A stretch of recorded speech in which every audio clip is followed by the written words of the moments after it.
আজকে একটি চমৎকার উপায়ের কথা বলবো। যদি আপনার অ্যাঙ্গার অর্থাৎ রাগ রিলেটেড ইস্যু থাকে, যে কোনো কথায় ঝটপট রেগে যান, অথবা যদি আপনার জায়গা জমি বিষয়ে কোনো প্রবলেম থাকে, জমি বিবাদ, জায়গা যেটা কিনছেন সেটা নিয়ে প্রবলেম হচ্ছে, অথবা আপনার ভাই বোনের সাথে যদি ঠিকঠাক সম্পর্ক না থাকে, আপনার ব্লাড প্রেশার রিলেটেড যদি কোনো প্রবলেম হয়, তাহলে এই প্রতিকারটি অবশ্যই করে দেখবেন। এবং এই প্রতিকারটি কিন্তু ফলিত প্রতিকার, অর্থাৎ এর আগে যারা যারা এই প্রতিকারটা করেছেন তারা কিন্তু সবাই ফল পেয়েছে।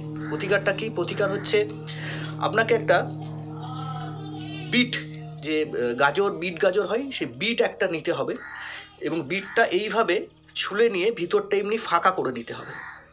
এরপর কি করতে হবে, এতে সর্ষের তেল দিয়ে একটা লাল কাঠ দিয়ে সলতে বানিয়ে এতে দিয়ে মঙ্গলবার দিন বজরংবলীর সামনে এই প্রদীপটা জ্বালিয়ে আপনাকে আসতে হবে। এবং এটা পরপর 4টে মঙ্গলবার করলে খুবই হচ্ছে লাভদায়ক এবং ফলদায়ক টোটকা। এই টোটকাটা একবার অদ্ভুতভাবে সফল হয়। তো এই টোটকাটা একবার আপনি করে দেখতে পারেন এবং অবশ্যই তারপর কমেন্টে জানাবেন যে আপনি কি রেজাল্ট পেলেন।